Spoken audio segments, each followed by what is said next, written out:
और उसके बाद प्रकाश के बारे में बता दिए हैं। उसके बाद प्रदीप्त वस्तुएं,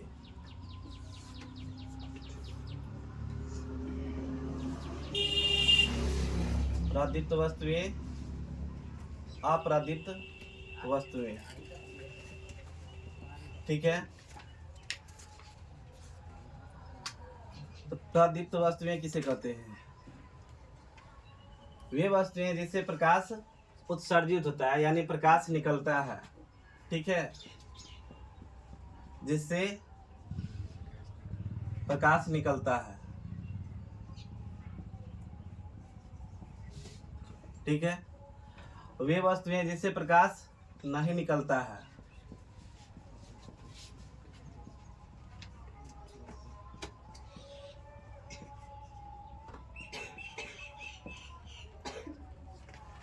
जैसे क्या आ जाएगा? तो जैसे आ जाएगा इसमें उदाहरण में, तो जिससे प्रकाश निकलता है कौन कौन से वस्तुएं होता है? सूर्य होता है, तारा होता है, चंद्रमा तो नहीं होता है, चंद्रमा का खुद प्रकाश नहीं होता है। ठीक है, या ग्रह का खुद प्रकाश नहीं होता है। वह किसके प्रकाश से? ये ग्रह जो होता है चमकता तो है, लेकिन वो खुद के प्रकाश से चमकता नहीं है। ठीक है, ग्रह जो है तारे के प्रकाश से चमकता है। ठीक है, सूर्य का अपना प्रकाश होता है, तारा का अपना प्रकाश होता है। बिजली का बल्ब, ऐसे जलता हुआ बल्ब कहेंगे, बिजली का जलता बल्ब। ठीक है, सूर्य, तारा, बिजली का जलता हुआ बल्ब, मोमबत्ती इसमें आ जाएगा। ठीक है, ये सभी प्रदीप्त वस्तुएं हैं। तो एग्जाम में कैसे लिखोगे? वे वस्तुएं जिससे प्रकाश उत्सर्जित होता है या निकलता है उसे प्रदीप्त वस्तुएं कहते हैं। जैसे सूर्य, तारा, बिजली का जलता बल्ब, मोमबत्ती, दीप वगैरह ये सब भी होता है। ठीक है, वे वस्तुएं जिससे प्रकाश नहीं निकलता है उसे अप्रदीप्त वस्तुएं कहते हैं। जैसे में क्या आ जाएगा? तो कहोगे जैसे में जो आएगा ऐसा नहीं कि सीमित हो, इसका जो है उदाहरण सीमित हो, बहुत सारा हो सकता है जिससे प्रकाश नहीं निकलता है। ठीक है, तो ये मार्कर है, मार्कर से ये प्रकाश नहीं निकलता है, या प्रदीप्त वस्तुएं हो जाएगा। ठीक है, तो इसमें ऐसे लिख देंगे कलम, पुस्तक, टेबुल, कुर्सी, लकड़ी, मिट्टी, ये सभी से प्रकाश नहीं निकलता है। ये सभी क्या आ जाएगा? चंद्रमा भी इसमें आ जाएगा। ठीक है, एग्जाम में ऑप्शन में दे रखा रहता है चंद्रमा। ठीक है, तो ये प्रदीप्त वस्तुएं में होगा और चंद्रमा अप्रदीप्त वस्तुएं में होगा। ठीक है, अब उसके बाद तो प्रदीप्त वस्तुएं कितने प्रकार के होते हैं? या कह सकते हो एक प्रकाश स्रोत,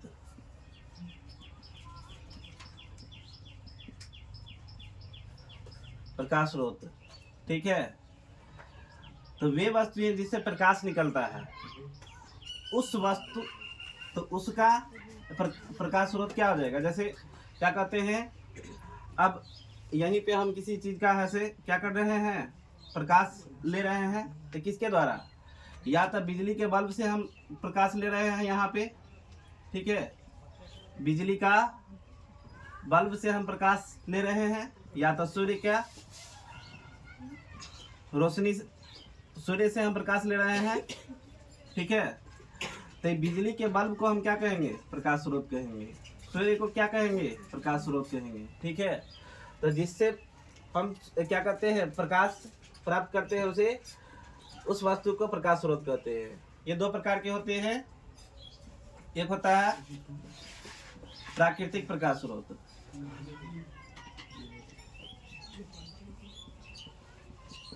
एक होता है प्राकृतिक प्रकाश स्रोत, और एक होता है मानव निर्मित प्रकाश स्रोत।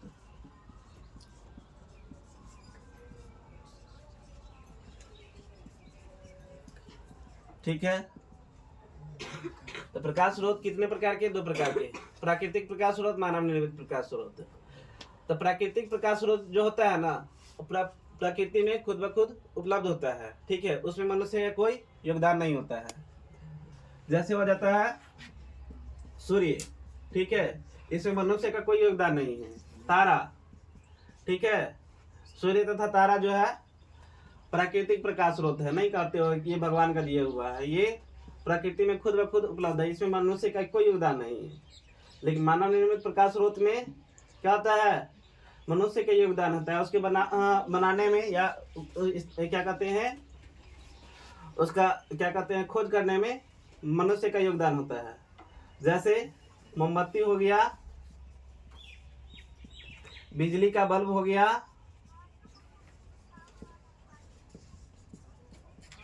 लालटेन, ये सब किसके द्वारा बना है?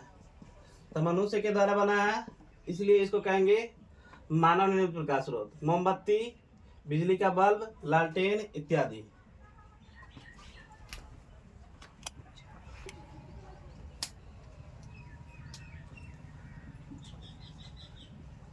प्रकाश की किरण, ठीक है, इसको कहोगे रे ऑफ लाइट। प्रकाश की किरण कहते किसको है? ऐसे इसका कोई परिभाषा ज़्यादा उतना पूछता नहीं है, इतना एक इसका कंडीशन याद रखोगे, प्रकाश की किरण जो होता है हमेशा सीधी या सरल रेखा में गमन करती है। प्रकाश की किरण सीधी या सरल रेखा में गमन करती है। उसके बाद प्रकाश का किरण पुंज, ठीक है, या इसको कह सकते हैं प्रकाश पुंज, ठीक है, तो इसको कहते हैं बीम ऑफ लाइट। प्रकाश का किरण पुंज, ध्यान दोगे तो किरण, इतना दिमाग में रखोगे क्या, प्रकाश के किरण पुंज कहते किसको है? सीधे कह सकते हो किरणों के समूह को, आसान भाषा में किरणों के समूह को प्रकाश का किरण पुंज कहते हैं, ठीक है। अगर सीधी सीधी भाषा में, एकदम आसान भाषा में अगर बोला जाएगा तो प्रकाश के किरणों के समूह को प्रकाश का किरण पुंज या प्रकाश पुंज कहा जाता है, ठीक है। यह कितने प्रकार के होते हैं? 3 प्रकार के होते हैं। पहला कौन सा हो जाएगा? अपसारी किरण पुंज।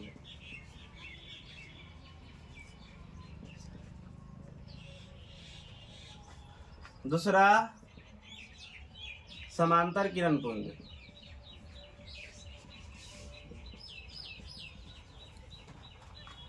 तीसरा अभिसारी किरण पुंज।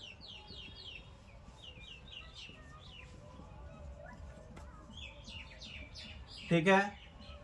अपसारी किरण पुंज ध्यान दोगे, जैसे यहाँ पे, यहाँ से क्या करेगा, इस प्रकार से फैल जाएगा, ठीक है। प्रकाश की किरण यहाँ से क्या करेगा, फैल जाएगा, तो इस चीज को कहेंगे अपसारी किरण पुंज, ठीक है। ऐसे कह सकते हैं क्या, अपसारी किरण पुंज प्रकाश की क्या कहते हैं, वे प्रकाश का किरण पुंज, ठीक है, जो एक बिंदु से होकर के फैलती चली जाती है, उसे अपसारी किरण पुंज कहते हैं, ठीक है। वे किरण पुंज जो एक बिंदु से होकर के अलग अलग दिशा में फैलती चली जाती है, उसे अपसारी किरण पुंज कहते हैं। अपसारी का मतलब ही होता है फैल जाना, ठीक है। अपसारी का मतलब ही हो जाता है फैल जाना। अभिसारी का मतलब होता है सिकुड़ जाना, इतना दिमाग में रखोगे।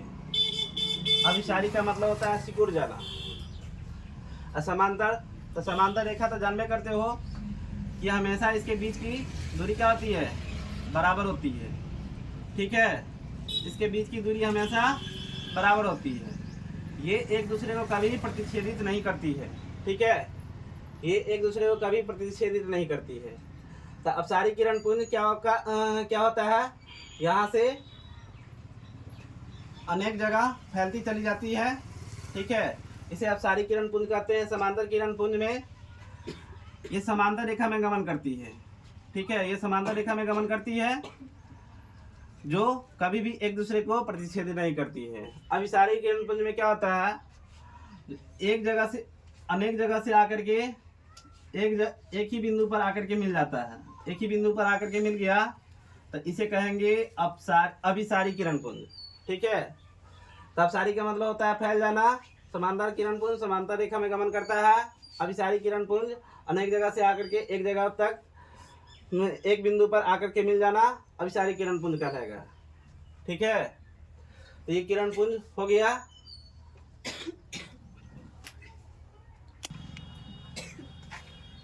ध्यान दोगे, पारदर्शी पदार्थ,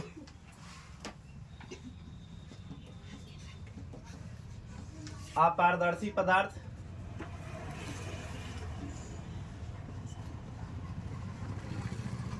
और एक पारभासी पदार्थ।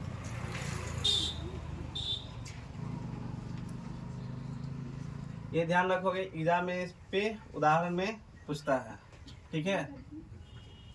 जैसे दे देगा ऑप्शन में, ऑब्जेक्टिव क्वेश्चन में, इनमें से कौन सा पारदर्शी पदार्थ है और इनमें से कौन सा अपारदर्शी पदार्थ है, या इनमें से कौन सा पारभासी पदार्थ है, ठीक है।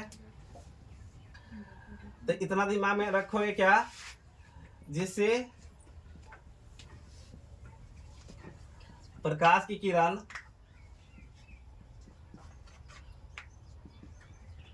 आसानी से पार कर जाता है, ठीक है, जिससे प्रकाश की किरण आसानी से पार कर जाता है, पारदर्शी पदार्थ कहलाता है। और इसमें जो होगा, जिससे प्रकाश की किरण आसानी से या पार ही नहीं करता है,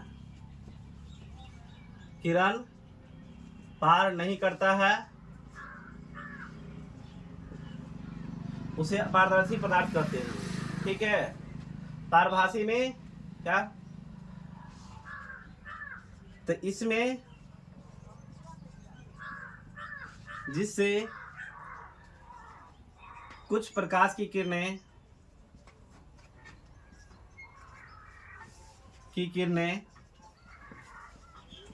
पार कर जाती है,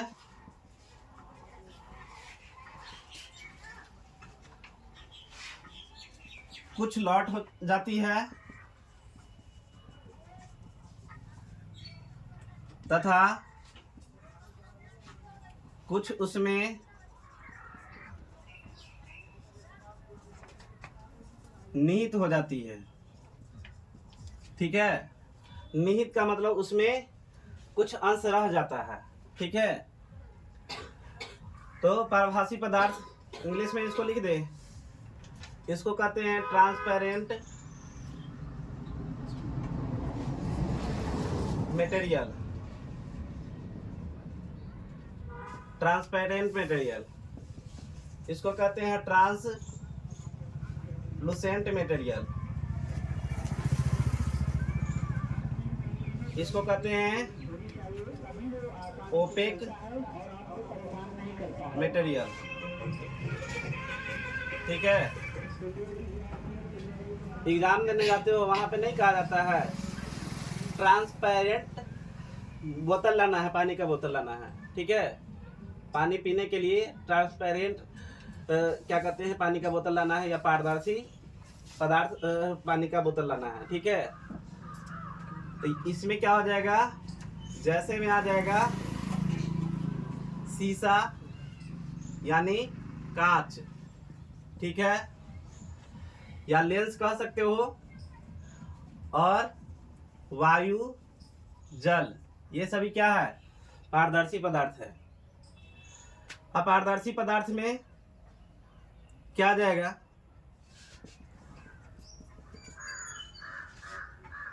इसमें आ जाएगा बहुत सारा, जिससे प्रकाश की किरणें पार कभी नहीं कर सकती है। पुस्तक हो जाएगा, टेबल, कुर्सी, मिट्टी, सोना, चांदी, ये सभी क्या हो जाएगा, बहुत सारा होगा, इतना ही सीमित नहीं समझ लेना, और सारा है असीमित है, ठीक है। अब पारदर्शी पदार्थ उतना है जो उनको बता नहीं सकते हैं, जितना है सो इत्यादि। पारभासी पदार्थ तो जिससे कुछ प्रकाश की किरणें पार कर जाती है और कुछ लौट जाती है, टकरा करके उससे लौट जाती है तथा कुछ उसमें निहित हो जाती है, ऐसे पदार्थ को कहते हैं पारभासी पदार्थ। इसका उदाहरण होगा तेल लगा कागज, ये सभी एग्जाम में आया हुआ है। तेल लगा कागज, घना कोहरा या कुहासा उसको कहते हो, धुआं, ठीक है। उसके बाद ट्रेसिंग पेपर,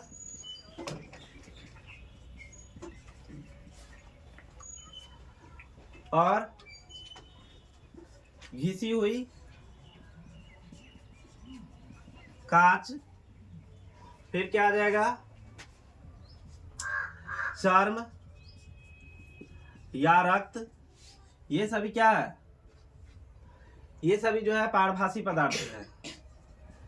जैसे अगर इसमें ऐसे अगर कोई किरण को पास कराते हो या टॉर्च की रोशनी डालते हो तो ये क्या करेगा, टॉर्च की रोशनी जो डालोगे इस तेल लगा कागज में तो ये कागज क्या होगा, थोड़ा लाइट करने लगेगा, ठीक है। अब कुछ पार कर जाता है, कुछ लौट जाता है, और कुछ उसमें निहित जो हो जाता है, इसी के कारण तेल लगा कागज क्या हो जाता है, अधिक चमकीला दिखने लगता है। घना कोहरा में देखते होगे, जब बाइक चलाते हो तो घना कोहरा में ऐसे पहले अगर कोहरा नहीं रहता है तो आसान से ऐसे कोई भी पदार्थ है ऐसे बाइक चलाते हो तो दिख जाता है। लेकिन अगर घना कोहरा रहता है तो क्या होता है, आगे ऐसे प्रकाश की किरण पारे नहीं करता है, आगे जाकर के ऐसे बिल्ली जा रहा है या कुत्ता जा रहा है वो दिखाई नहीं पड़ता है, सही ढंग से आदमी तक के नहीं दिखाई पड़ता है, ठीक है। ट्रेसिंग पेपर देखते होगे, मोबाइल जब खरीदते होगे ना, एक क्या कहते हैं, थोड़ा वो पेपर रहता है उसमें, ट्रेसिंग पेपर उसी प्रकार से रहता है, ठीक है। मोबाइल जब खरीदते हो उसमें ऐसे लय या क्या एक पेपर रहता है, उसमें देख लेना उसको जला करके, ठीक है। घिसी हुई कांच, जब घिस देते हो ना कांच, कोई भी कांच, तो उससे अगर टॉर्च की रोशनी डालते हो तो वो भी एक तरह से फिर चमकने लगेगा। चार्म, ठीक है, यहाँ पे अगर डालोगे टॉर्च की रोशनी तो ये खुद ब खुद लाल कलर के चमकने लगता है, यानी कुछ पार कर जाता है, कुछ लौट जाता है, और कुछ उसमें निहित जो हो जाता है, इसके कारण चर्म जो है ऐसे अधिक चमकीला दिखाई पड़ता है। उसी प्रकार से रक्त, ठीक है, ये सभी क्या है, तो पारभासी पदार्थ है, ठीक है। आगे बढ़ते हैं।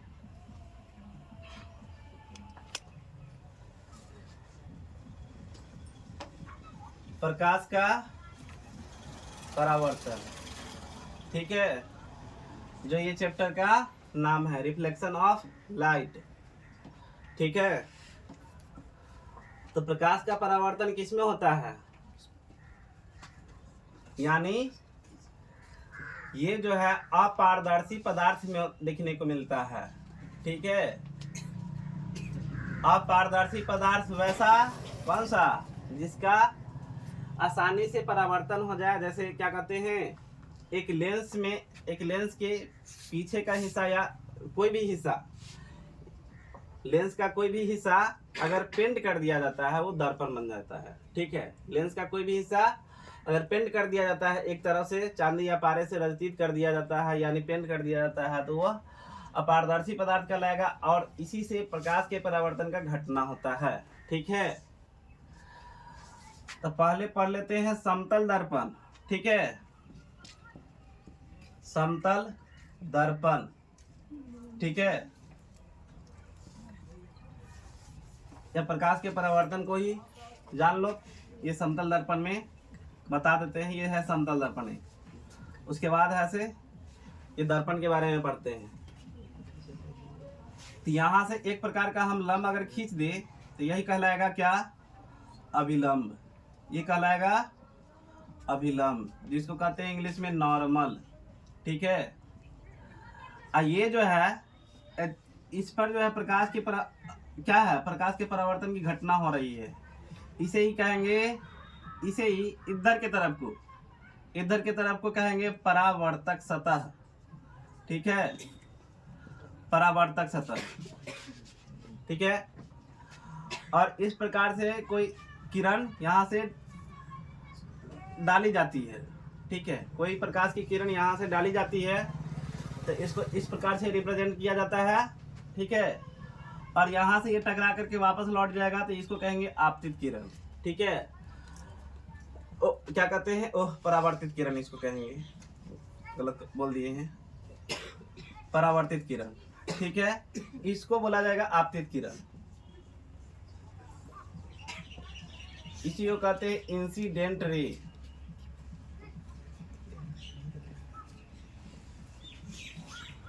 ठीक है, इसको कहते हैं रिफ्लेक्टेड रे। ठीक है, और यहाँ पे जो पॉइंट है इसको कहते हैं आपतन बिंदु। यहाँ पे जो पॉइंट है इसको कहेंगे आपतन बिंदु। इसको कहते हैं इंसिडेंस पॉइंट। ठीक है,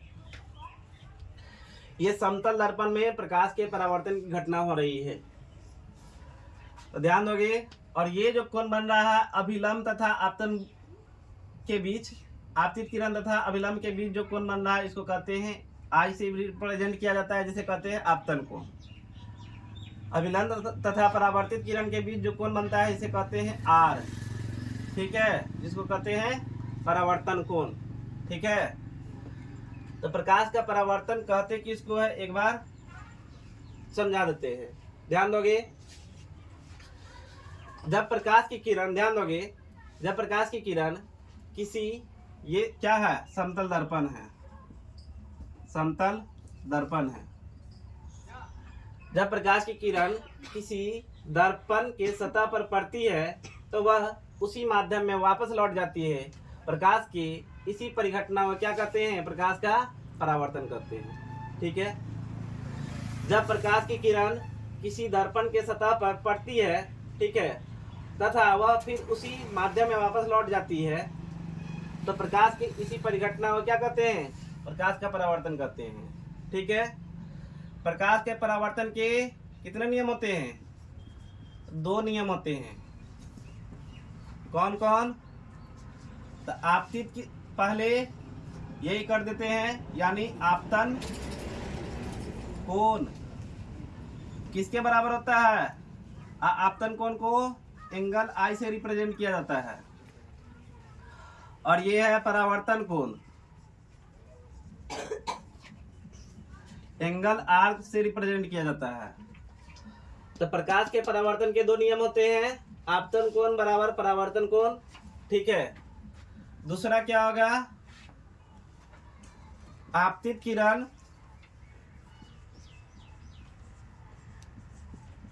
आपतित किरण और परावर्तित किरण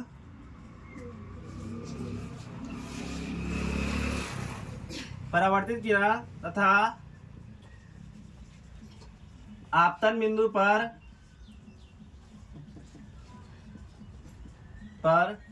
डाला गया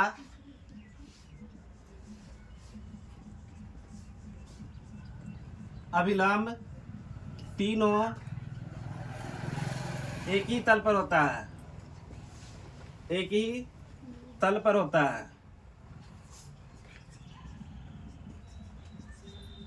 तल, अब ये क्या होता है, तो जैसे एक यहाँ पे है, ठीक है, एक टेबल का पार्ट यहाँ पे है, एक टेबल का पार्ट यहाँ पे है। ठीक है, इस प्रकार से तो एक पदार्थ यहाँ पे रखा हुआ है, एक पदार्थ यहाँ पे रखा हुआ है, तो ये 2 तल हो गया। ठीक है, हाँ, तल का मतलब ये जो है इसी पर रखा हुआ है, ऐसा नहीं कि अलग अलग, जैसे ये 2 जो हो गया ना, तो इसको कहेंगे 2 तल। ठीक है, तो ये कोण जो होता है ना, ध्यान दोगे, प्रकाश के परावर्तन के दो नियम होते हैं। आपतन कोण, परावर्तन कोण बराबर होता है, ये एंगल आई और एंगल आर हमेशा बराबर होता है। जैसे यहाँ पे अगर 30 डिग्री बन रहा है, या एग्जाम में पूछेगा क्या, यदि किसी क्या कहते हैं प्रकाश, जहाँ एक या प्रकाश का परावर्तन की घटना हो रही है, ठीक है, वहाँ पे एंगल आई जो है 30 डिग्री है, तो एंगल आर बराबर कितना हो जाएगा, तो दोनों बराबर हो जाएगा, तो यहाँ भी 30 डिग्री हो जाएगा। ठीक है, ये हो गया। तो प्रकाश का परावर्तन, ध्यान से फिर से सुनोगे, जब प्रकाश की किरण एक माध्यम से, एक माध्यम में ही, ध्यान दोगे, जब प्रकाश की किरण किसी दर्पण या सतह पर पड़ती है तो वह अपने ही माध्यम में वापस लौट जाती है। प्रकाश की इस परिघटना को प्रकाश का परावर्तन कहते हैं। ठीक है, और ये जो डाला गया है किरण, इसको कहते हैं आपतित किरण, और ये लौट गया है, इसे कहते हैं परावर्तित किरण। और इस पर अगर किसी दर्पण या सतह पर एक लंब खींचा जाता है, उसे क्या कहते हैं, लंब हमेशा किस कोण पर रहता है, 90 डिग्री पर, इसे कहते हैं अभिलंब। ठीक है, परावर्तक सतह, परावर्तक सतह क्या होता है, ध्यान दोगे, अगर ये दर्पण है या कोई लेंस है, इसका एक तरफ ये चांदी या पारे से रचित किया, यानी एक तरफ से पेंट किया हुआ है। ठीक है, तो इधर वाला जो भाग है, इधर वाला, ये कहलाएगा परावर्तक सतह। ठीक है, इधर वाला दर्पण का पिछला सतह होता है। ठीक है, आगे बढ़ते हैं।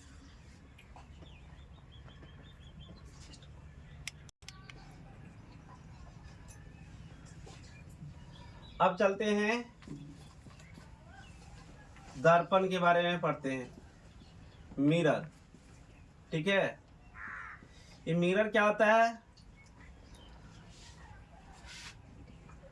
ध्यान दोगे, वैसा अपारदर्शी माध्यम, ठीक है, अपारदर्शी, जिसका एक सतह चांदी या पारे से रचित किया हुआ रहता है, ठीक है, उसे दर्पण कहते हैं। वैसा अपारदर्शी माध्यम जिसका एक सतह या एक साइड क्या कहते हैं, रचित किया हुआ रहता है, या कोई भी चीज पेंट किया हुआ रहता है, ठीक है, उसे दर्पण कहते हैं।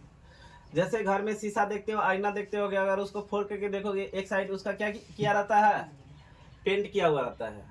ठीक है, दर्पण कितने प्रकार के, तो 2 प्रकार के, एक समतल दर्पण, ठीक है, और दूसरा गोलीय दर्पण।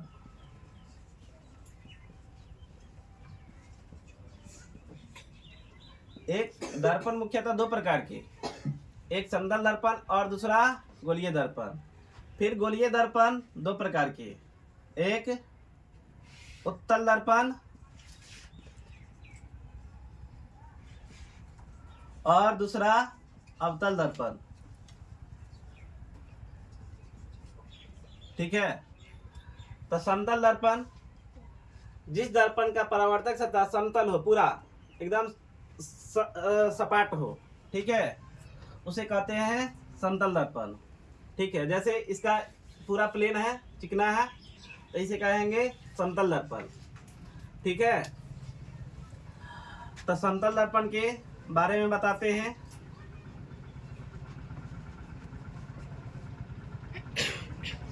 एग्जाम में पूछता है समतल दर्पण की मुख्य विशेषताएं या समतल दर्पण के गुणों को लिखे।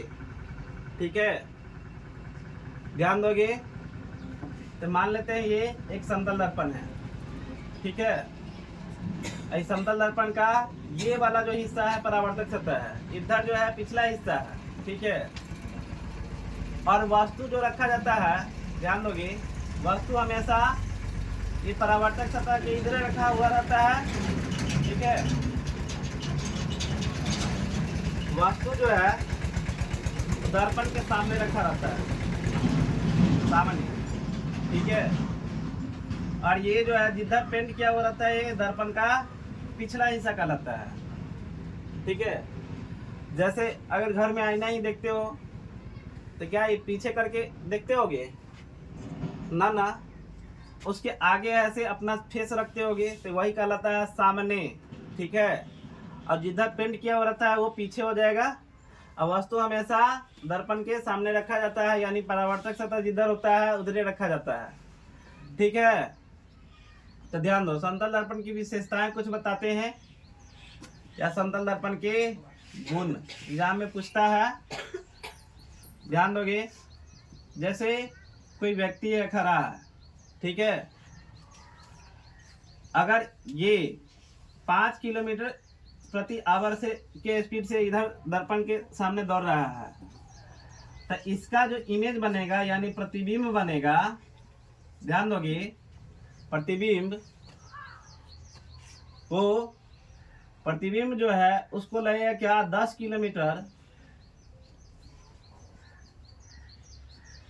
किलोमीटर के स्पीड से, प्रति आवर के स्पीड से वो आ रहा है, ठीक है।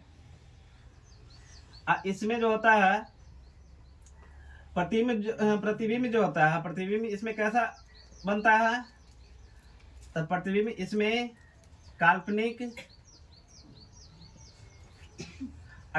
बनेगा तो कैसा, सीधा, ठीक है, वास्तविक बनेगा तो उल्टा। प्रतिबिंब हमेशा समतल दर्पण में काल्पनिक प्रतिबिंब बनता है एवं सीधा प्रतिबिंब बनता है, ठीक है।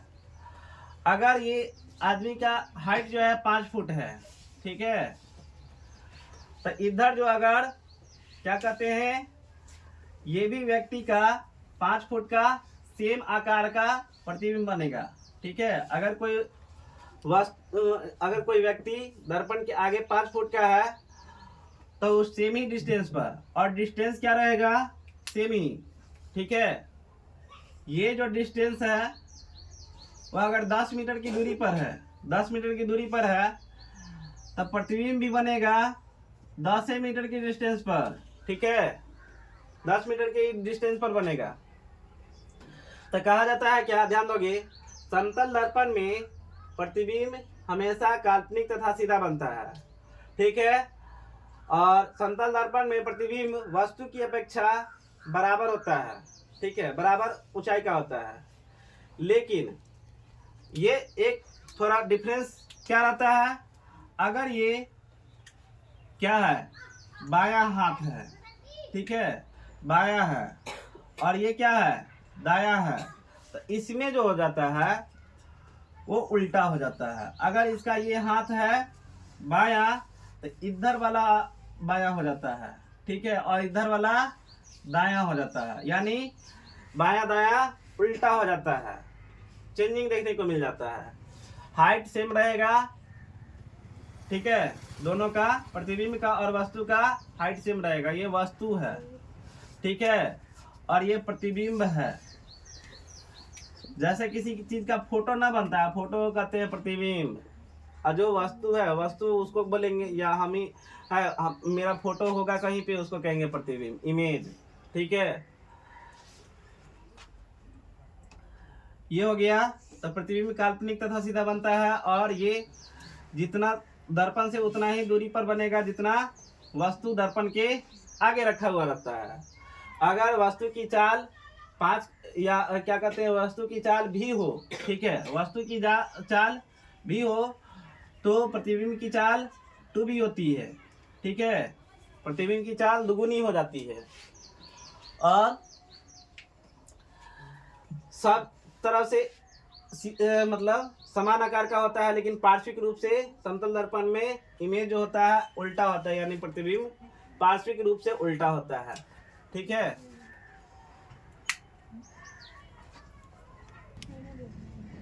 गोलीय दर्पण, इसी को कहते हैं स्फेरिकल मिरर। यह 2 प्रकार के होते हैं, एक होता है उत्तल दर्पण, ठीक है, और दूसरा होता है अवतल दर्पण, ठीक है। इसको कहते हैं कन्वेक्स मिरर और कनकेव मिरर। इंग्लिश ध्यान रखते जाओगे, ठीक है, क्योंकि आगे चल के ऐसे अगर इंटर में अगर इंग्लिश में अगर साइंस ले ली तो वहाँ पे कहोगे कन्वेक्स मिरर क्या होता है, कनकेव मिरर क्या होता है। ज़्यादा से ज़्यादा टीचर जो है तुमको इंटर में साइंस से जो टीचर रहेंगे वो इंग्लिश में ही पढ़ाते हैं, ज़्यादा से ज़्यादा टीचर, तो इतना ध्यान रखते जाओगे। अगर कोई इंग्लिश वर्ड अगर बता देते हैं किसी चीज़ का तो ध्यान रखते जाओगे, नहीं तो आगे चल के समझ में नहीं आएगा इंटर में साइंस। ठीक है, ध्यान दोगे। तो उत्तल दर्पण कैसा होता है, ध्यान दोगे। पहले गोलीय दर्पण बताते हैं। किसी गोलेकार तल से बनाए गए दर्पण को क्या कहते हैं, गोलीय दर्पण कहते हैं। ठीक है, इसका एक सतह जो होता है चांदी या पारे से रचित किया हुआ रहता है। ठीक है, एक सतह इसका चांदी या पारे से रचित किया हुआ रहता है। इस प्रकार से एक गोलेकार तल से ये बनाया गया है। ठीक है, अगर इसको काट दिया जाएगा बीचों बीच तो कैसा निकलेगा, ये जो निकलेगा इस प्रकार का एक ये वाला पार्ट निकलेगा, ये वाला पार्ट निकलेगा। ठीक है, और एक पार्ट कैसा निकलेगा, ये वाला पार्ट निकलेगा। ठीक है, ध्यान दोगे। ये जो है दर्शाया गया है, ये इस प्रकार से इसको समझ लेना, इधर से पेंट किया हुआ है। ठीक है, इधर भी है, इधर से देख लेना क्या ये पेंट किया हुआ है। तो पेंट किया हुआ है तो वो तो पिछला हिस्सा होगा, और इस सामने वाला हिस्सा होगा ये। ठीक है, दर्पण का सामने वाला हिस्सा ये होगा, और इसी को कहते हैं परावर्तक सतह। इसी को कहते हैं परावर्तक सतह। ठीक है, इसको कहते हैं परावर्तक सतह।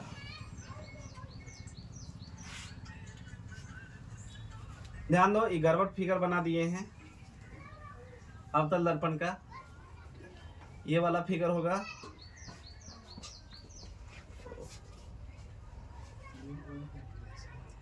ये वाला फिगर होगा। ठीक है, ये वाला फिगर होगा। ध्यान दोगे, उत्तल दर्पण तो इसका परावर्तक सतह क्या है, ये उभरा हुआ है, इसलिए इसको कहेंगे उत्तल दर्पण। और इसका परावर्तक सतह कैसा है, धंसा हुआ है, इसको कहेंगे अवतल दर्पण। ठीक है, इसी प्रकार से अगर एक और हम इमेज ले ले, जैसे सेम इसी प्रकार से बना देते हैं। ठीक है, लेकिन इसमें इधर से पेंट कर दिए, तो इधर से पेंट किए तो ई हुआ परावर्तक सतह, ई हुआ परावर्तक सतह। तो ये अब कैसा दिख रहा है, तो ये धंसा हुआ दिख रहा है, और ये धंसा हुआ दिख रहा है, तो इसको कहेंगे अवतल दर्पण। ठीक है, अब इसी का सेम आकार का फिगर बना रहे हैं, लेकिन पेंट कर देते हैं किधर से, इधर से। ठीक है, तो ये हो जाएगा इसका परावर्तक सतह, और ये कहलाएगा क्या, ये कहलाएगा उत्तल दर्पण। ठीक है, तो ये कंफ्यूजिंग मत करना, जिधर से पेंट किया हुआ रहता है उसके दूसरे साइड को कहते हैं परावर्तक सतह। अब परावर्तक सतह जिसका उत्तल का मतलब ही हो जाता है उभरा। ठीक है, उत्तल का मतलब ही हो जाता है उभरा और या उठा हुआ। ठीक है, अवतल का मतलब हो जाता है धंसा हुआ। ठीक है, अवतल का मतलब ही होता है धंसा हुआ। ध्यान दोगे, तो जिस वैसा गोलीय दर्पण जिसका परावर्तक सतह उभरा हो या उठा हुआ हो उसे उत्तल दर्पण कहते हैं। ठीक है, वैसा गोलीय दर्पण जिसका परावर्तक सतह धंसा हुआ हो उसे अवतल दर्पण कहते हैं। ठीक है,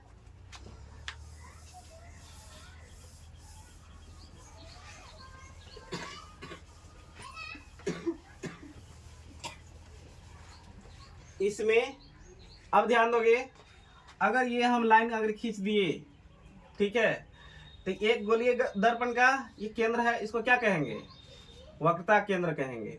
ठीक है, और यहाँ पे होगा P, इसी को कहते हैं ध्रुव।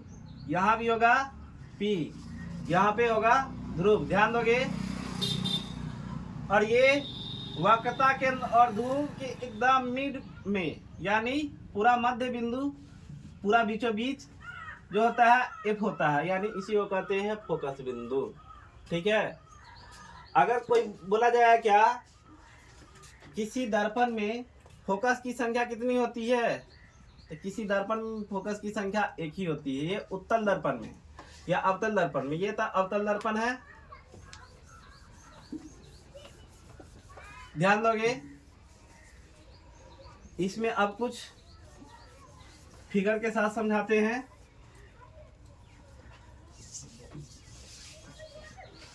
अवतल दर्पण, ध्यान दोगे।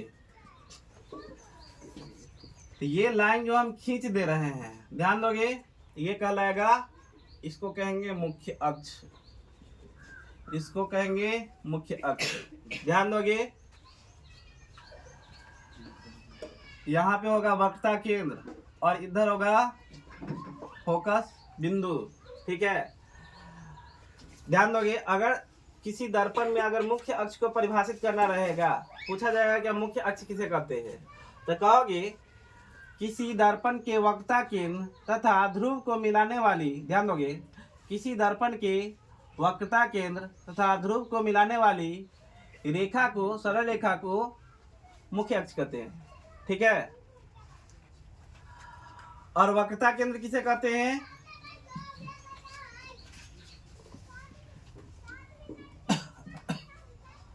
वक्रता केंद्र सेंटर ऑफ कर्वेचर, इसको हमेशा सी से रिप्रेजेंट किया जाता है।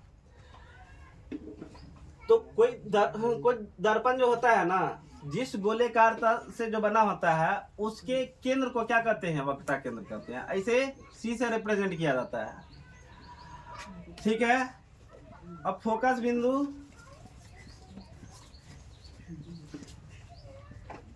फोकस बिंदु, फोकल या फोकस पॉइंट कहेंगे इसको, इसको एफ से डिनोट किया जाता है। ध्यान दोगे, तो वक्रता केंद्र, ध्यान दोगे, वक्रता केंद्र और ध्रुव के मिलाने वाली रेखा के, ध्यान दोगे, वक्रता केंद्र तथा ध्रुव के मिलाने वाली रेखा के मध्य बिंदु को क्या कहते हैं, फोकस बिंदु कहते हैं। किसी दर्पण के वक्रता केंद्र तथा ध्रुव को मिलाने वाली रेखा के मध्य बिंदु को क्या कहते हैं, फोकस बिंदु कहते हैं। ठीक है, अब ध्यान दोगे,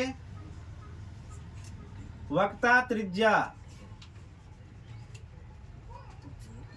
रेडियस ऑफ कर्वेचर,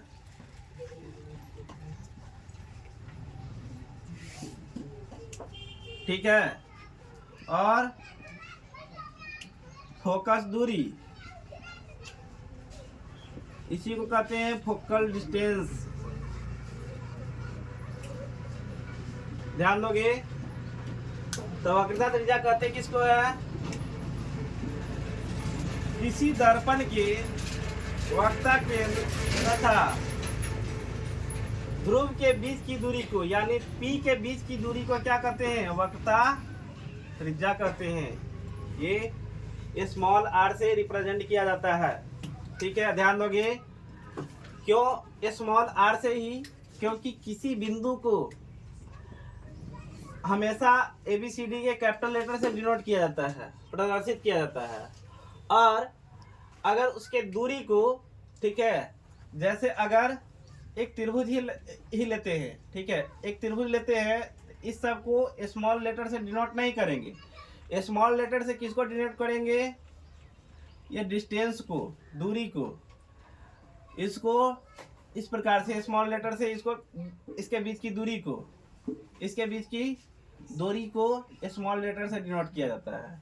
तो ये हमेशा ध्यान रख लेना, बिंदु जो होगा, तो ये वक्रता केंद्र जो है बिंदु है, ठीक है, और फोकस बिंदु से ही पता चल रहा है जो बिंदु है, ध्रुव भी एक बिंदु है, तो इस सब को कैपिटल लेटर से डिनोट किया गया है। अब वक्रता त्रिज्या को ध्यान दोगे, ये स्मॉल r से रिप्रेजेंट करेंगे, फोकस दूरी को स्मॉल f से डिनोट करेंगे।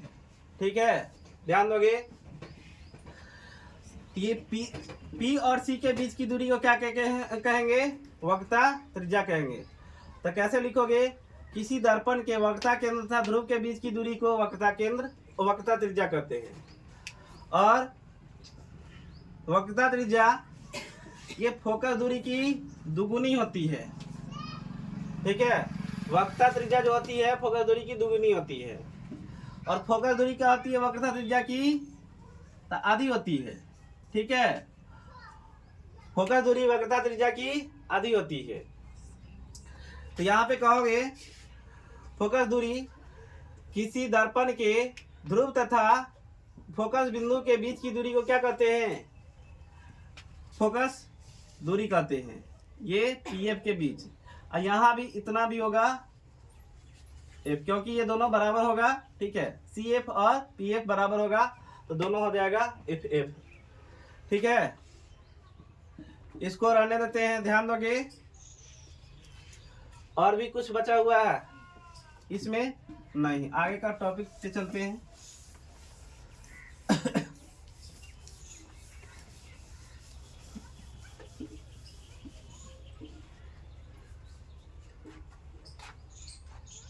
उसके बाद यह सब तो हो गया।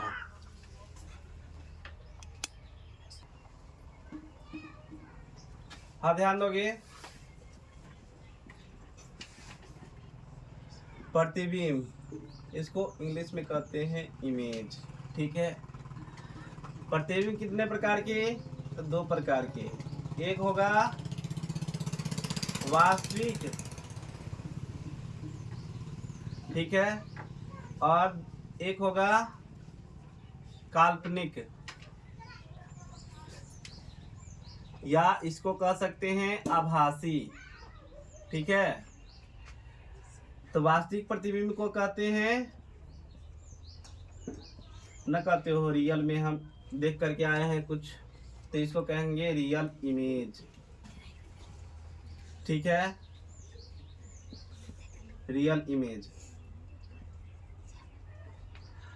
और इसको कहेंगे वर्चुअल इमेज,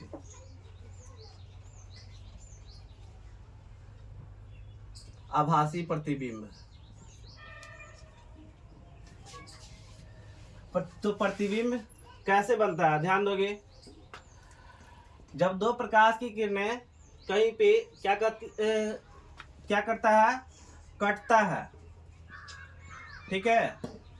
जब 2 प्रकाश की किरणें कहीं पे कटता है तो वहीं पे प्रतिबिंब बनता है, ठीक है।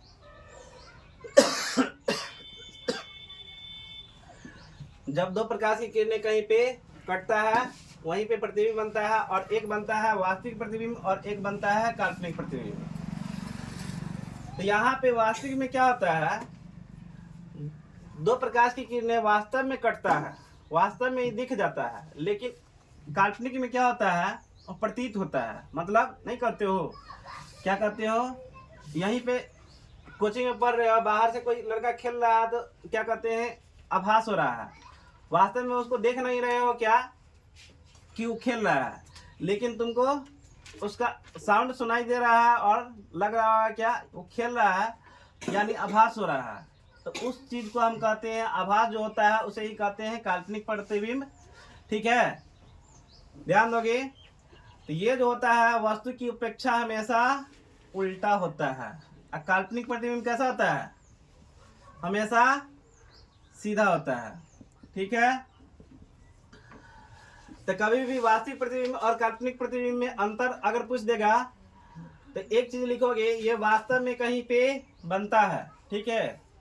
जब 2 प्रकाश की किरणें कहीं पे वास्तव में कटता है वहां पे वास्तविक प्रतिबिंब बनता है, और जहाँ पे कटती हुई प्रतीत होती है वहां पे काल्पनिक प्रतिबिंब बनता है, ठीक है। और वास्तविक प्रतिबिंब हमेशा वस्तु की अपेक्षा उल्टा होता है, और ये वस्तु की अपेक्षा हमेशा सीधा होता है, ठीक है। और दूसरा, इसे पर्दे पर प्राप्त किया जा सकता है, ठीक है, इसको पर्दे पर प्राप्त नहीं किया जा सकता है, पर्दे पर प्राप्त नहीं किया जा सकता है, ठीक है, इसको पर्दे पर प्राप्त नहीं किया जा सकता है, यानी इस पर जो है इसको हम दर्शा नहीं सकते हैं काल्पनिक प्रतिबिंब को। तो वास्तविक प्रतिबिंब जो है पर्दे पर, जैसे पर्दा पर क्या चलता है, क्या कहते हैं, कोई फिल्म देखते हो तो समझ लेना वहां पे वास्तविक प्रतिबिंब चल रहा है, ठीक है। उसके आगे चलते हैं, चलो एक बताते हैं पार्श्व परिवर्तन, ठीक है, ध्यान दोगे। जैसे किसी समतल दर्पण में, एक समतल दर्पण है, यहाँ पे एक व्यक्ति खड़ा है, इसका बायां हाथ ये है, इसका दायां हाथ ये है, ठीक है। और इधर इसका क्या बन रहा है, ये एक आदमी खा रहा है यानी वस्तु है, ठीक है। और इधर जो बन रहा है ये फोटो बन रहा है यानी प्रतिबिंब बन रहा है, ठीक है। तो ये दायां हो जाएगा और ये बायां हो जाएगा, ठीक है। हाइट कितना है, 5 फुट है तो 5 फुट का होगा, यही 5 फुट का ही होगा, ठीक है। तो ध्यान दोगे पार्श्व परिवर्तन किसे कहते हैं, एग्जाम में पूछेगा तो ध्यान दोगे, लिखोगे क्या, जब हम किसी समतल दर्पण में अपना चेहरा देखते हैं तो हर तरफ से वह समान दिखता है, ठीक है। परंतु ध्यान से देखने पर एक अंतर का पता चलता है, मेरे बाएं हाथ की अपेक्षा प्रतिबिंब का दायां हाथ है और मेरे दाएं हाथ की अपेक्षा प्रतिबिंब का बायां हाथ है। तो इस परिघटना को ही पार्श्व परिवर्तन कहते हैं, ठीक है। फिर से, जब किसी समतल दर्पण में हम अपना प्रतिबिंब देखते हैं तो हर तरफ से समान दिखता है, परंतु एक अंतर का पता चलता है, मेरे बाएं हाथ की अपेक्षा प्रतिबिंब का दायां हाथ है तथा दाएं हाथ की अपेक्षा प्रतिबिंब का बायां हाथ है। इस परिघटना को प्रकाश का पार्श्व परिवर्तन कहते हैं, ठीक है। उसके बाद प्रकाश का प्रकीर्णन, ध्यान दोगे, प्रकाश का प्रकीर्णन किसे कहते हैं, ध्यान दोगे, वायुमंडल में बहुत सारे छोटे छोटे कण होते हैं, ठीक है, बहुत सारे छोटे छोटे कण होते हैं। ये वायुमंडल है, इस पर क्या होता है, इस सूर्य की रोशनी पड़ता है, ठीक है। ये बहुत सारे धूल कण होते हैं, तो ये सूर्य की रोशनी जो पड़ता है ना इस पर, तो ये जो है धूल कण, ये सूर्य के प्रकाश की किरणों को कुछ ऊर्जा को अवशोषित कर लेता है, फिर इसे चारों ओर फैला देता है। अब प्रकाश के इसी परिघटना में क्या कहते हैं, प्रकाश का प्रकीर्णन, ठीक है। तो लिखो ये कैसे, जब हम क्या कहते, या वायुमंडल में अनेक सूक्ष्म कण होते हैं, छोटे छोटे धूल कण होते हैं, सूर्य के प्रकाश उन प्रकाश की किरणों से जब गुजरता है तो वे कण, ध्यान दोगे, वे कण उन पर पड़ने वाले सूर्य की कुछ ऊर्जा को अवशोषित कर लेता है तथा फिर इसे चारों ओर फैला देता है। प्रकाश के इस परिघटना को प्रकाश का प्रकीर्णन कहते हैं, ठीक है। हो गया। अब उसके बाद दर्पण का उपयोग एग्जाम में पूछता है, VVI है, ठीक है। दर्पण का उपयोग, तो दर्पण हम ऐसे बताए हैं, एक होता है समतल दर्पण, एक उत्तल दर्पण और एक अवतल दर्पण।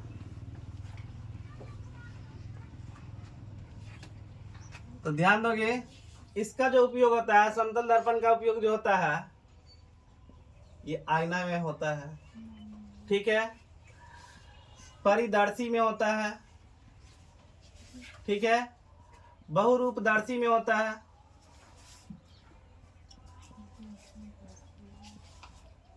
ये उत्तल दर्पण का उपयोग गाड़ी के साइड मिरर के रूप में, साइड मिरर को ही कहते हैं पश्च दृश्य के रूप में।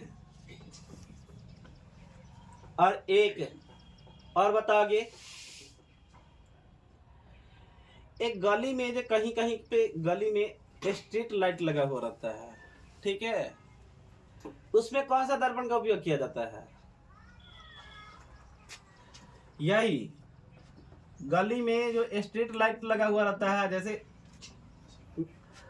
क्या कहते हैं, गली में एक लाइट नहीं लगा हुआ रहता है, जिसे क्या कहते हैं, रोड में क्या होता है, रोशनी आता है, स्ट्रीट लाइट, ठीक है, उसी को कहते हैं। तो उसमें है सो उत्तल दर्पण का प्रयोग होता है। अवतल दर्पण का उपयोग क्या क्या चीज में होता है,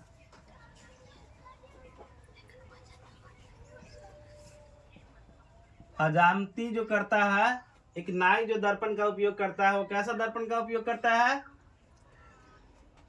या हजामती या कोई नाई जो है उपयोग करता है, वह कैसा दर्पण का उपयोग करता है? अवतल दर्पण का। ठीक है। और आंख, कान, नाक एवं दांत का डॉक्टर जो करता है, इस्तेमाल करता है, वो कौन सा दर्पण का? तो अवतल दर्पण का। ठीक है। ये क्यों करता है? क्योंकि प्रतिबिंब बड़ा देखने में। उत्तल दर्पण में जो प्रतिबिंब बनता है ना, हमेशा छोटा बनता है। ठीक है। और हमेशा सीधा बनता है। अवतल दर्पण में बड़ा भी बनता है, छोटा भी बनता है, और सीधा तथा उल्टा दोनों बनता है। ठीक है। आंख, कान, नाक, दांत का डॉक्टर। फिर सौर कुकर में, सौर कुकर देखे हो? कभी कभी जो पर्यटक जो होता है ना, क्या करता है, ध्यान दोगे, कहीं पे जाता है, जैसे रेगिस्तान में जाता है, ठीक है, तो उसको आग नहीं रहता है तो क्या करता है, एक सौर कुकर खरीद लेता है। वहां पे उस सूर्य की रोशनी के द्वारा उसमें क्या हो जाता है, खाना बन जाता है। ठीक है। वही सौर कुकर कहते हैं उसको। सोलर प्लेट में, ठीक है, यही स्ट्रीट लाइट के ऊपर जो सोलर प्लेट जो लगा हुआ रहता है उसे कहते हैं सोलर प्लेट में। ठीक है। सौर भट्टियों में,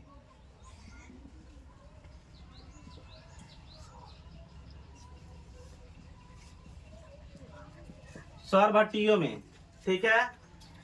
उसके बाद हजामती में, आंख का नाक दांत का डॉक्टर, सौर कुकर में, सोलर प्लेट में, सौर भट्टियों में, और एक गाड़ी के हेडलाइट में। ठीक है। इसी हेडलाइट को कहते हैं अग्रदीप। ठीक है। अग्रदीप में, ठीक है, मोटरसाइकिल का जो हेडलाइट है जिसमें न लगा हुआ रहता है, बॉल लगा हुआ रहता है, जिसके द्वारा आगे देख सकते हो। ठीक है। वही हेडलाइट में, अग्रदीप में, ये अवतल दर्पण का प्रयोग किया जाता है। ठीक है। और साइड मिरर में, जिसके द्वारा क्या करते हो, पीछे या साइड में जो गाड़ी जाता है उसको देख सकते हो, तो उसको उसमें उत्तल दर्पण लगा हुआ रहता है, क्योंकि ये सीधा प्रतिबिंब बनाता है। तो पूछा भी जाता है, ध्यान दोगे, पूछा भी जाता है क्या, गाड़ी के साइड मिरर में उत्तल दर्पण का प्रयोग ही क्यों किया जाता है? तो वहां पे लिखोगे, गाड़ी के साइड मिरर में उत्तल दर्पण का प्रयोग इसलिए किया जाता है क्योंकि ये हमेशा सीधा प्रतिबिंब बनाता है तथा इसका दृष्टि क्षेत्र बहुत ही बड़ा होता है। ठीक है। ये बहुत दूरी तक के कवर कर सकता है। ठीक है। अवतल दर्पण का उतना दृष्टि क्षेत्र बड़ा नहीं होता है, इसलिए उत्तल दर्पण का प्रयोग उसमें वरीयता देते हैं ज्यादा से ज्यादा, गाड़ी के साइड मिरर में। हो गया। आगे चलते हैं, इसका रेखा वाला, यानी आरेख बनाना जो होता है उसमें चलते हैं। चलो,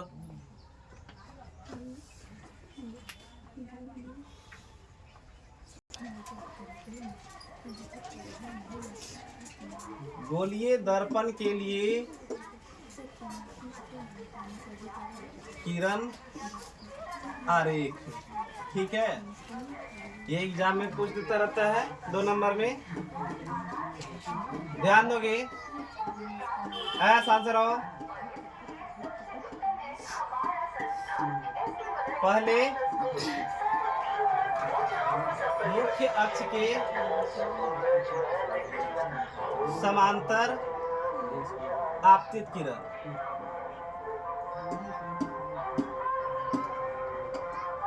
तो एग्जाम में कैसे पूछेगा, किसी अवतल दर्पण में मुख्य अक्ष के समांतर किरण आपतित होती है, उसका किरण आरेख के द्वारा समझाएं। ठीक है। इस प्रकार से क्वेश्चन दे देगा। ठीक है। तो मुख्य अक्ष के समांतर आपतित किरण जो होता है वो दोनों दर्पण में हम फिगर बताते हैं, समझो इसको। जैसे एक ये अवतल दर्पण है, ठीक है, ध्यान दोगे, तो ये इसका मुख्य अक्ष है। ठीक है। और एक ये उत्तल दर्पण है, इसका मुख्य अक्ष ये है, ठीक है, ध्यान दोगे। तो इसमें आगे बढ़ा, यहाँ पे इसका वक्रता केंद्र होगा और यहाँ पे F होगा, यहाँ पे P होगा, ठीक है। तो दर्पण का ये कर्व जो है जिस तरफ मुड़ता है ना, ध्यान दोगे, ये इस प्रकार से जिस तरफ मुड़ता है ना, ध्यान दोगे, तो उसी तरफ जो होता है ये वक्रता केंद्र होगा, ठीक है। और यहाँ पे F होगा, यहाँ पे P होगा, ये दोनों P और C के बीच में हमेशा F होगा। तो इसमें जो है किस तरफ मुड़ रहा है, इसमें इस तरफ मुड़ रहा है, ठीक है। तो इस तरफ मुड़ रहा है, तो इसके बीच में पूरा वक्रता केंद्र होगा और ये फोकस बिंदु होगा, ये यहाँ पे ध्रुव होगा, ठीक है। और इसको मिला दिया गया है तो इसको कहते हैं मुख्य अक्ष, ठीक है। और यहाँ पे इसको मिला दिया गया है तो इसको कहेंगे मुख्य अक्ष, ध्यान दोगे।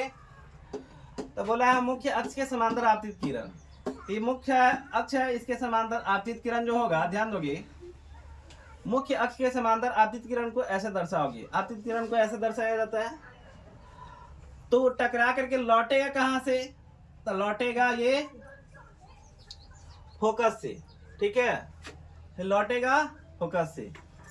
उत्तल दर्पण में अगर मुख्य अक्ष के समांतर अगर आपतित होगा तो ये वास्तव में लौटेगा नहीं, ठीक है, लौट तो जाएगा तुमको इस प्रकार से, लेकिन इसको लगेगा क्या, कहां से लौट रहा है, फोकस से, ठीक है। और लौटेगा तो इस प्रकार से बनाना है, ठीक है।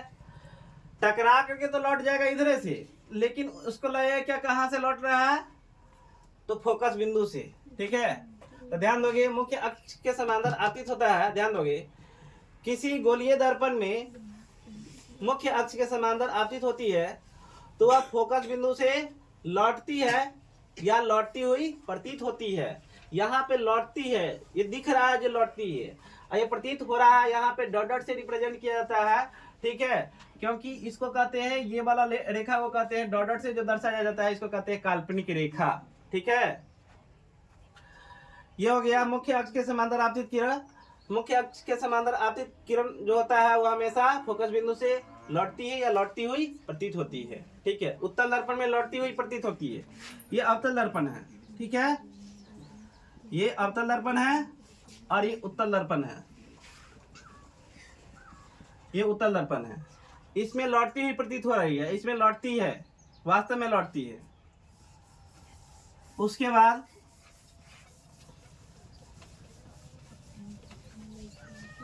फोकस मुख्य अक्ष के समांतर आपतित किरण हो गया। अब उसके बाद ध्यान दोगे फोकस की दिशा में आपतित किरण,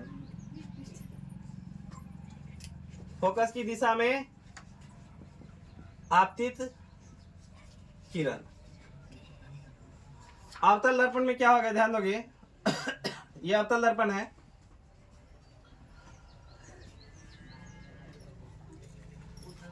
और ये उत्तल दर्पण है। यहाँ पे F, यहाँ पे P और यहाँ पे C, ठीक है, यहाँ पे C, F और यहाँ पे P। तब फोकस की दिशा में आपतित जो होगा, ध्यान दोगे, तब फोकस की दिशा में ऐसे ऐसे करो, फोकस की दिशा में ये आपतित हो रहा है, यहाँ पे फोकस बिंदु है, तो ये क्या होगा, ये मुख्य अक्ष के समांतर लौट जाएगा,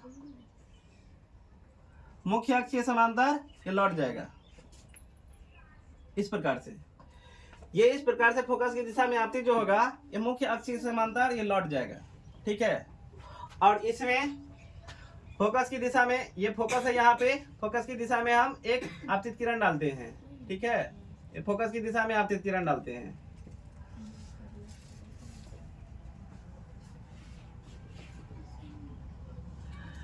तो वास्तव में पार नहीं करेगा, ये लौट जाएगा, ये किसके, ये मुख्य अक्ष के समांतर आप लौट जाएगा, ठीक है। ये और यहाँ पे फोकस की दिशा में आपतित किरण हुआ है, ठीक है, लौट गया है, ये आपतित हुआ है, तो इस प्रकार से दर्शाओगे। और लौटाया था इस प्रकार से दर्शाओगे। ठीक है, ये फोकस की दिशा में आपतित किरण हुआ है, ध्यान दोगे। इसको लिखा कैसे जाएगा, जब किसी अवतल दर्पण में मुख्य अक्ष फोकस की दिशा में आपतित होती है तो वह मुख्य अक्ष के समांतर लौट जाती है। लेकिन जब किसी उत्तल दर्पण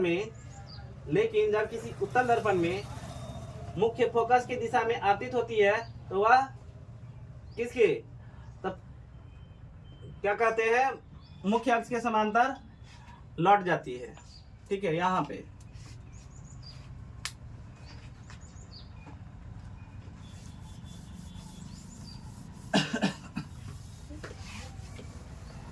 इसमें क्या ठो है, 4 ठो है।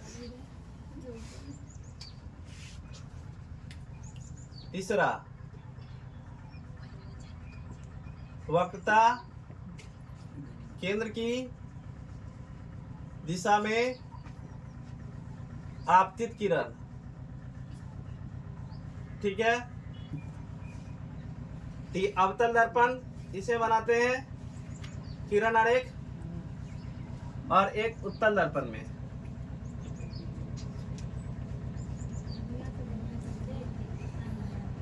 ध्यान दोगे, तो ये इसका वक्रता केंद्र है, ये फोकस बिंदु है और ये P है। तो वक्रता केंद्र की दिशा में आपतित जो होगा, ध्यान दोगे, वक्रता केंद्र की दिशा में जो आपतित होगा,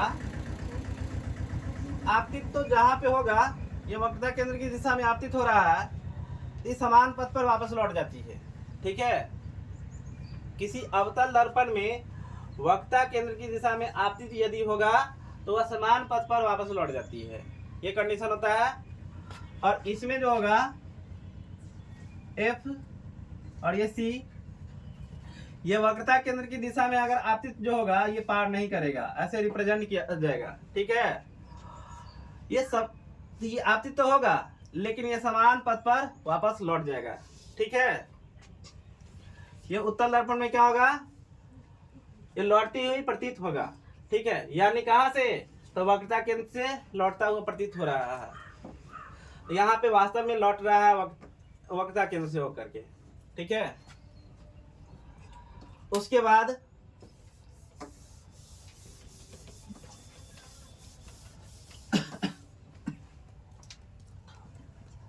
चौथा क्या है, ध्रुव की दिशा में आपतित किरण।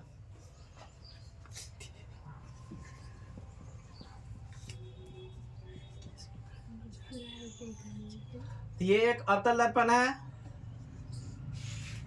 इसका ध्रुव कहाँ है, यहाँ पे, इसका वक्रता केंद्र यहाँ पे होगा और F यहाँ पे होगा। अगर ध्रुव की दिशा में अगर आपतित हो रहा है ना, ये इस प्रकार से लौट जाएगा। ठीक है, तो लिखा जाता है किसी गोलीय दर्पण में अगर ध्रुव की दिशा में एंगल I के साथ आपतित होती है तो एंगल R बना करके वह वापस लौट जाती है। ठीक है, उसी प्रकार से उत्तल दर्पण में भी यही होता है। अगर यहाँ पे P है, अगर इस प्रकार से अगर जा रहा है तो इस प्रकार से लौट जाएगा। ठीक है, ये एंगल I के साथ अगर आपतित हो रहा है तो एंगल R के साथ वापस लौट जाएगा। ठीक है, यहाँ पे F होगा और यहाँ पे C होगा। तो ये हो गया गोलीय दर्पण के लिए किरण आरेख 4 ठो। और उसके बाद इसमें और सारा होता है, जैसे अनंत के बीच या क्या, फिर फोकस तथा अनंत के बीच, ये सब किरण आरेख आगे बताएंगे। रहने दो यहीं पे।